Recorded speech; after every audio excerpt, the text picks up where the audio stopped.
اے ہمدم دیرینہ، تم تو بڑے نڈر تھے، تم ماں باپ سے بھی نہیں ڈرتے تھے، تم کسی ناگہانی آفت سے کبھی خوف زدہ نہیں تھے، تم بڑے حوصلے والے تھے، مگر آج تم اپنے سائے سے ڈر رہے ہو، تم اپنی اولاد سے خوف زدہ ہو، تمہارے بچوں نے تمہیں کسی اذیت سے گزارا ہے، بے خوف دل میں خوف کا پیدا ہونا عجب ہے، یہ بڑا انتشار ہے، بزرگوں سے کی گئی گستاخیوں کی سزا گستاخ بچوں کی شکل میں ملتی ہے، بے ادب اور گستاخ اولاد والدین کو ریزہ ریزہ کر دیتی ہے۔ میرے دوست، والدین کی روحوں سے معافی مانگو تاکہ تمہارے بچے تمہاری عاقبت اور عبرت نہ بنے۔ جس نے والدین کا ادب کیا اس کی اولاد مؤدب ہوگی۔ آج تمہارے پاس پیسہ ہے لیکن غریبی کا ڈر بھی ہے۔ کل تک تم غریب تھے، تمہیں ڈر نہیں تھا، تم نے کبھی سوچا یہ سب کیا ہے؟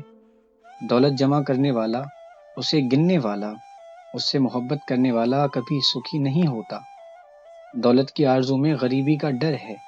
غریب کو غریب ہونے کا ڈر نہیں ہوتا، اس کو امید ہوتی ہے کہ کبھی بھلے دن آئیں گے۔ امیر آدمی کو ڈر ہوتا ہے کہ کبھی برے دن نہ آ جائیں۔ تمہارے بزرگوں کے پاس پیسہ کم تھا، سکون زیادہ تھا۔ تمہارے پاس پیسہ زیادہ ہے، سکون نہیں ہے۔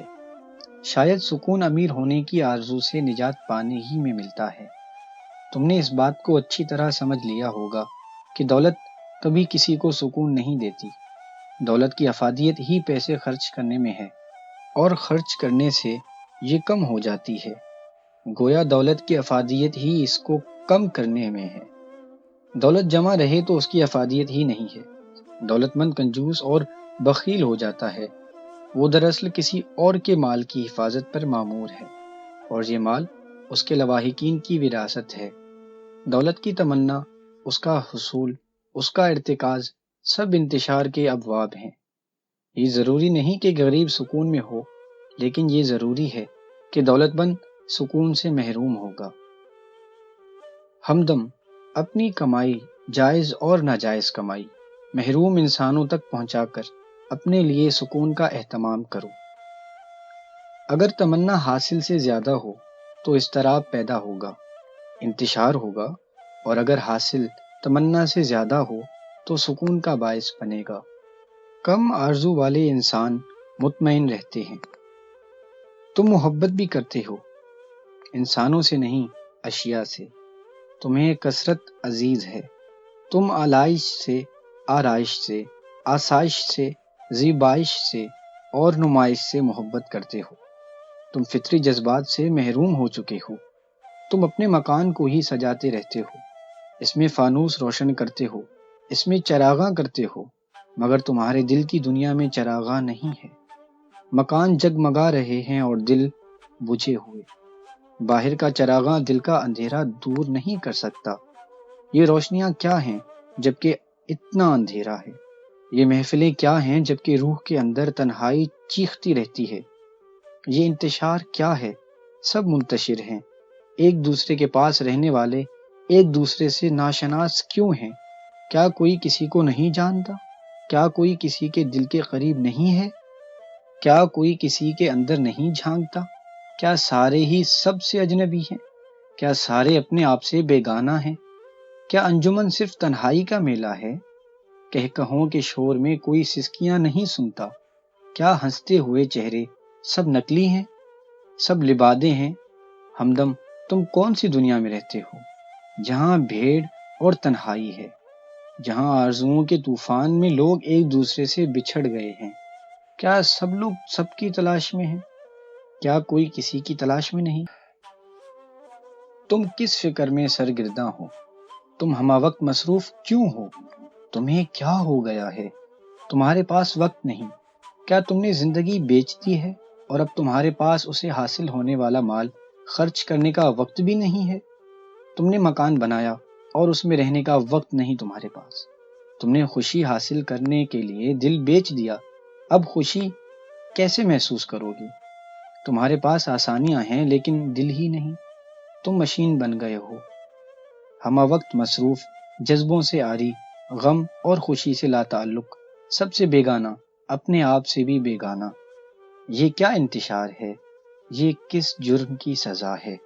بے کیف زندگی، بے جان حرکات، بے سمت سفر، بے معنی تنگ و دو، بے نام منزلیں، بے امام مسافرت، بے حضور قلب، بے نور دیدے، بے شعور الجھنے، بے سبب اندیشے، بے وجہ دھڑکے، بے نصیب کوششیں اور بے لگام وحشتیں۔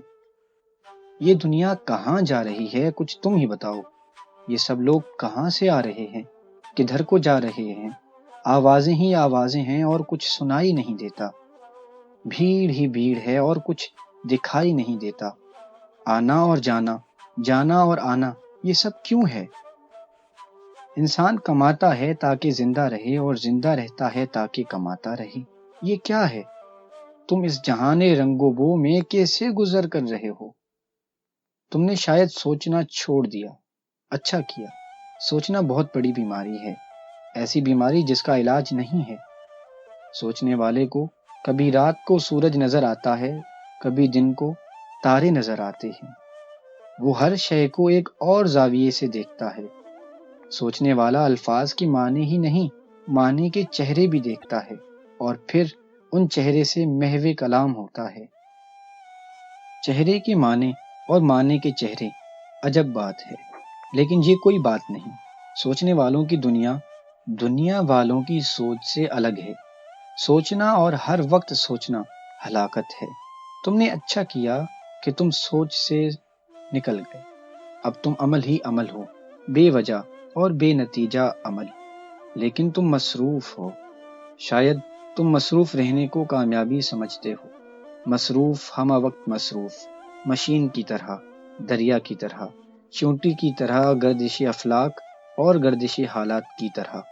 تم سوچ میں وقت ضائع نہیں کر سکتے، کیونکہ وقت قیمتی ہے اور اس کی قیمت تم وصول کر چکے ہو۔ تمہیں حرکت دینے والی طاقت کا نام ضرورت ہے، اور ضرورت کا پجازی کثرت پرست ہوتا ہے۔ کثرت پرست کو سوچ، تدبر اور فکر مل ہی نہیں سکتے۔ تم جس دنیا میں ہو اس میں وہی کچھ ہے جو ہے۔ لیکن کبھی کبھی جب ضرورت ساتھ چھوڑ دے اور عمل کی قدرت نہ رہے تو اس بات پر غور کرنا، یہ سب کس لیے؟ اگر یہ سب کچھ اس لیے اکٹھا کیا ہے کہ اسے چھوڑ دیا جائے تو اکٹھا کرنے کا فائدہ، اور یہ ممکن ہی نہیں کہ اسے نہ چھوڑا جائے۔ یہ عجب بات ہے کہ محنت کی عادت قائم رہے بھی تو انسان کی طاقت کم ہونا شروع ہو جاتی ہے۔ اس کا سفر جاری رہتا ہے، لیکن سفر کی رفتار مدھم ہو جاتی ہے۔ آنکھیں محفوظ رہتی ہیں لیکن بینائی غیر محفوظ ہے۔ اس کا آنگن پھولوں سے بھرا ہوتا ہے لیکن وہ رنگوں اور خوشبوؤں کی تلسمات سے لطف اندوز ہونا بھول چکا ہوتا ہے۔ اس کے دسترخوان کشادہ ہو جاتے ہیں لیکن اس کا ذائقہ ختم ہو چکا ہوتا ہے۔ وہ زندگی بھر کتابیں اکٹھی کرتا ہے کہ کبھی فرصت ملی تو پڑھیں گے، لیکن جب لائبریری مکمل ہوتی ہے تو زندگی بھی مکمل ہو جاتی ہے، اور اس طرح کتابوں کا مالک ہونے کے باوجود کتابوں سے ناآشنائی ہی رہتی ہے۔ ہمدم، زندگی بڑی طویل ہے، لیکن زندگی بڑی مختصر بھی ہے۔ نہ گزرے تو ایک لمحہ نہیں گزر سکتا، صدیوں تک ایک لمحہ نہیں گزرتا، اور اگر گزرنے لگے تو صدیاں ایک لمحے میں سمٹ کر گزر جاتی ہیں، اسی طرح جس طرح ہجر کا لمحہ اور وصال کی صدیاں۔ یہ زندگی عجب ہے، نہ سوچو تو کٹتی ہی چلی جاتی ہے، اور اگر سوچنے لگو تو وقت ٹھہر جاتا ہے، گردشیں رک جاتی ہیں۔ ماضی، حال اور مستقبل صاحب فکر کے سامنے ایک لمحے میں سمٹ جاتے ہیں، ایسا لمحہ جس میں وہ پرانے کاغذ، پرانے خطوط، جن میں پرانے چہرے اور پرانی آنکھیں لکھی ہوتی ہیں، اچانک ایک نیا لباس پہن کر نئے معنی سے نئے سفر پر ہم سفر کی تمنا کرتے ہیں۔ وہ جو نہیں ہوتے ہوتے ہیں، اور جو ہوتے ہیں نہیں ہوتے، اور اس طرح ہونا اور نہ ہونا شروع ہو جاتا ہے۔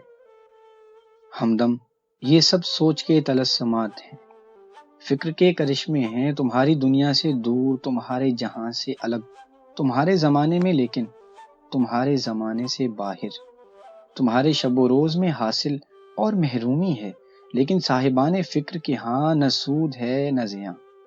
وہاں مسلسل خلش ہے، مستقل تپش ہے، مدام آتش۔ اس لیے تم اپنے سفر پر گامزن ہو، تم اپنے شب و روز کو پریشان نہ کرو، تم کماتے جاؤ اور کھاتے جاؤ، کھاتے جاؤ اور کماتے جاؤ، ہمیشہ ہمیشہ کے لیے۔ تمہارے آنگن میں پھول کھلیں، تمہارے مکانوں میں چراغاں رہے، تمہارے شہروں میں میلے قائم رہیں، اور تمہارا دل، دل کی بات بس دل ہی میں رہنے دو۔ عیاں تھا جس کی نگاہوں پہ عالم اسرار، اسے خبر نہ ہوئی کیا ہوا پس دیوار۔ یہ کیا غضب کہ مجھے دعوت سفر دے کر، کڑکتی دھوپ میں آنکھیں چرا گئے اشجار۔ وہاں ہوئی ہے مسخر خلا کی پہنائی، یہاں دھری ہے ابھی تک مزار پر دستار۔ میں کتنی صدیوں سے اس انتظار میں گم ہوں، الہی اب تو مسیحا کو آسماں سے اتار۔ وہ جس نے توڑ دیا جام آرزو واصف، اسی کے نام سے منسوب ہیں میرے اشعار۔